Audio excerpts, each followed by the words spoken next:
Hey gang, want to talk with you a little bit about first aid kits.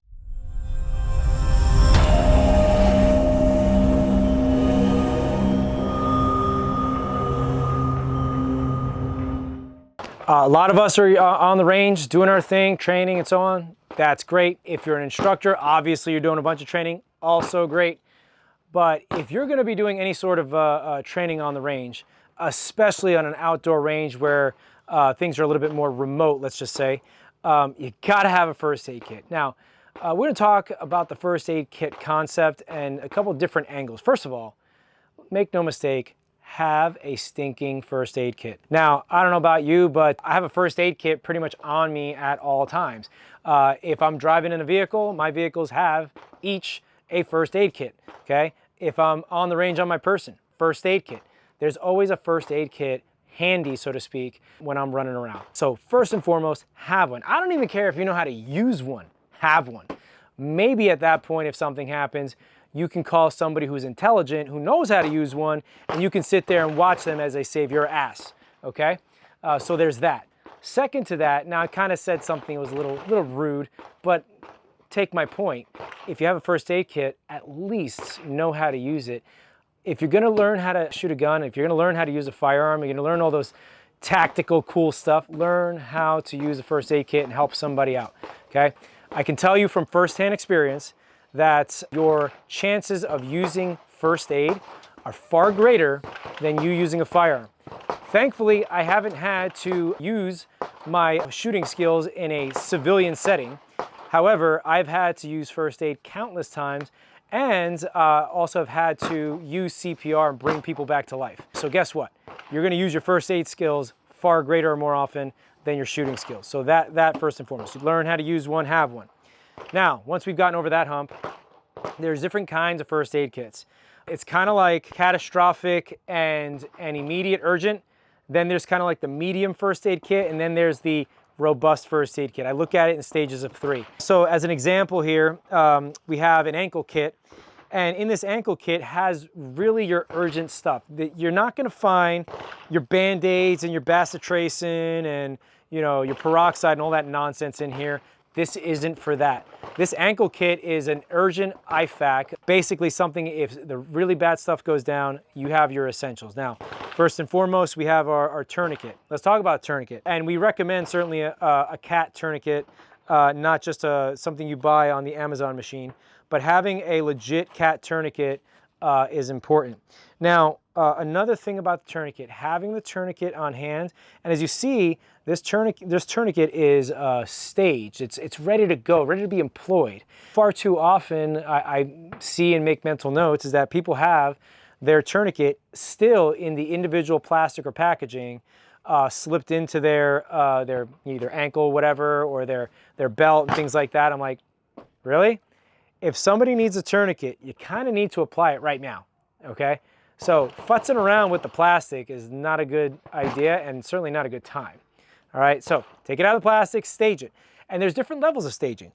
Some folks actually put the tourniquet through the loop first, or put it through the loop and then fold it in like this. So that way you're not having to loop the end of the tourniquet, especially if it's you having to self-aid. You're not trying with one hand to put it through. So they pre-loop it. That's a good idea too.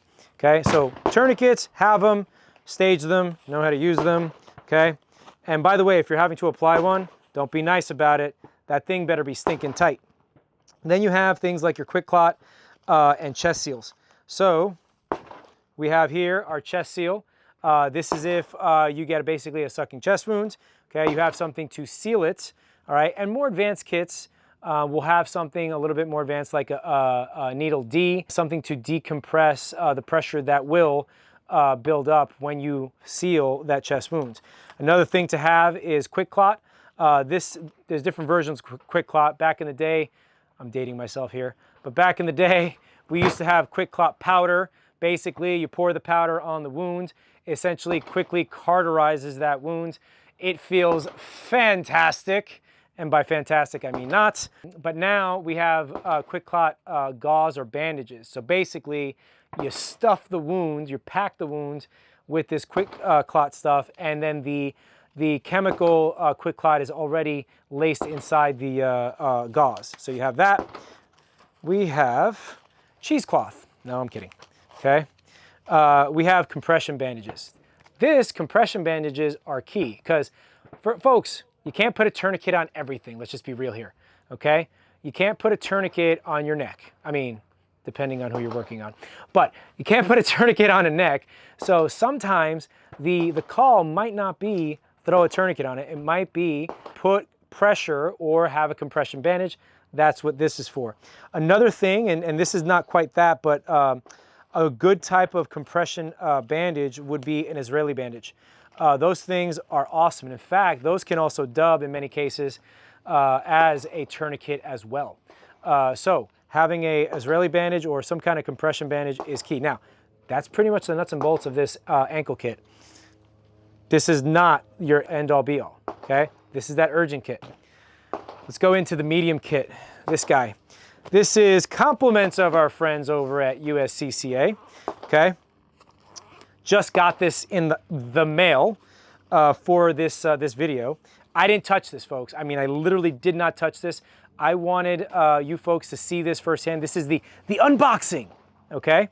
So we have here things like gloves. So this is your medium kit. If you're having to work on somebody, you got gloves because you're gonna deal with blood. That person can have a bloodborne disease that can transmit. You don't want it. So there's a couple gloves in here. We also have wound packing gauze, which is basically that quick clot stuff that we talked about. They got 2 in here, not bad, okay?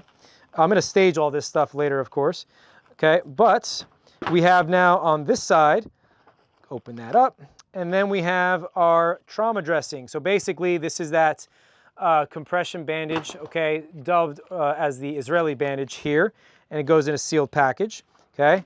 And here is your cat tourniquet. Now, folks, packaging, see, don't do this, okay? So this is the unboxing. Once I prep this thing, this packaging, I'm gonna take it off. I'm gonna go ahead and prep this thing, and I'm gonna put it back just like this guy was. So don't leave it like this, okay? You don't have new cat tourniquet smell, okay? So take it out of the packaging. It's okay if it gets dirty. It's a tourniquet, okay? I want it to be more orange. Anyways, moving on. Shears, okay? Good shears. You want a good set of trauma shears so that way if something goes down on the range, you gotta get them range naked, okay? And I mean, it's not one of those things where it's like, it's gonna test your manhood. If somebody is hurt on the range, you've got to get them bare on that part where they're hurt. And in some cases, they might be full on naked because if they take one to the torso, you got to think about it, folks. If we're talking about a gunshot wound, we're talking about an entry which may be here, an exit which might be somewhere else. It's not going to be a straight line, folks. You might be trying to find that exit wound if it exists.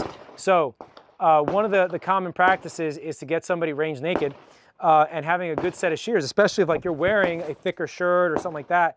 Not everybody's going to be wearing like bikinis and sports bras. So, hey, we got to get through the clothes. And that includes thicker clothes, denim, all these things. Even something as simple as the seams on your pants or whatever. Sometimes they're double and triple stitched. Trauma shears, okay? So a good set of that. I'm done on that high horse. All right, we have flat tape. Flat tape here, you can use this around bandages to go ahead and make a chest seal and things like that. So you can use this flat tape. So basically this is just medical tape, and instead of a roll, it's flat so it doesn't take up that much space. Well played, sir. Okay, and then this is your hyphen chest seal. Okay, this is that same chest seal, but in a bigger, more robust package that we saw in the ankle kit. So this is all in the medium kit. A lot of stuff here for, again, those urgent needs, okay? This is not for your boo-boos and your owies. That's coming later. All right, so that's our medium pack. We'll go ahead and set that up later. All right, now I gotta talk about this guy right here. This as an example. Hey, nothing on the car manufacturer. This is not that. But first of all, good on Toyota for giving you a first aid kit when you buy a car. Not all car manufacturers do that, so good on them for that. But come on, folks, let's talk about this. Like, they make good cars, supposedly, but they're not in the business of making first aid kits. So take a look at this nonsense, okay? We've got cheap gloves, COVID mask, because you don't want to get ro-ro, okay? There's that. More gloves, okay? A roll of, I thought this was plumber's tape, but this is basically first aid tape. A gauze, just in case you got hurt feelings, you can just wrap your heart with that one. And then you've got tweezers and a magnifying glass, just in case you get that splinter, okay? Regular gauze. Moist towelette, just in case you had barbecue. Oh, and a sting relief, just in case you get that little boo-boo. All right. Triangular bandage, just more gauze, more gauze, more gauze. A lot of gauze, okay? And then we have Band-Aids, a ton of Band-Aids. Yay for that. Okay, actually Band-Aids are important. Okay, oh, they're trauma shears. These are like sewing shears, okay? You're not getting anybody range naked with this one. Okay, all right, and then what do we have here? Oh, hand sanitizer, okay? That's it, folks. No tourniquet, no chest seals, no quick clots. Certainly not trauma shears, okay? And a whole slew of Band-Aids. So, hey, listen, this would be just fine if you're picking the kids up from soccer and little Johnny has an abrasion on his knee and you need to freaking wipe that thing down and kiss it back to good health and give him a Gatorade.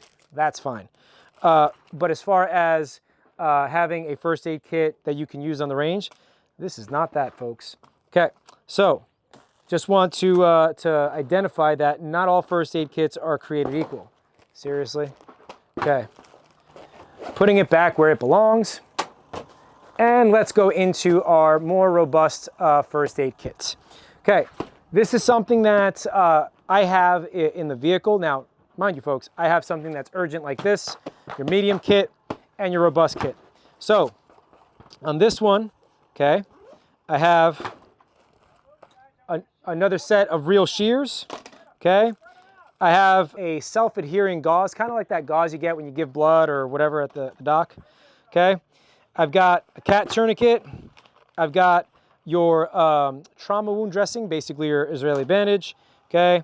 I've got your chest seal, a couple chest seals here, okay?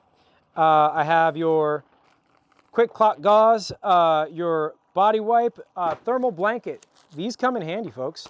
Thermal blankets, sometimes when you get somebody range naked, you have to get them unrange naked and their clothes don't work, okay? Then I do have a set of tweezers in here. Well, because hey, this is my owie kit, okay? All right, let's move on.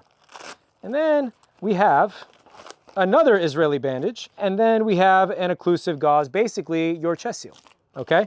2 chest seals in here, all right? So really, really good stuff in here, okay? Lastly, I have your first aid tape, okay? And then I have an eye bandage or an eye patch. So if you want to go ahead and shoot or act like a pirate that day, you can. All right, but actually the eye patch is important for if you have somebody that has an eye wound or something like that, to just basically cover that eye, get it bandaged up before the paramedics or whomever get there. So this is not your trauma kit, but this is your all-inclusive trauma. You can basically deal with anything from, hey, I got a limb that's hanging off, to basically I've got an owie. Another thing, I took this out of here to show you, is Band-Aids, okay? These Band-Aids go in this compartment right here. Now, I have Band-Aids in here because guess what, folks? One of the things that's wildly overlooked in a first aid kit or an IFAK are Band-Aids. Been doing this a long time. The most common item that I use in any of these first aid kits, thanks to the Lord, is Band-Aids. Slide bites and things like that occur far too frequently. So you're more likely to use a Band-Aid. I got a ton of these things on hand and I throw them in this first aid kit, okay? That is the #1 item used in the first aid kit, actually. The other #2 item, ibuprofen, okay? Because guess what, folks? The most common thing is the Band-Aid thing. You got a slide bite or something. Second is a headache.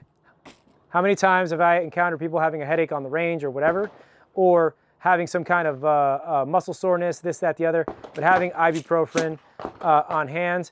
And not for nothing, this partly is for me when somebody tells me they've been shooting or grew up around guns and all that other stuff. And yeah, I won't tell you about the flask that is also sitting next to the first aid kit with whiskey.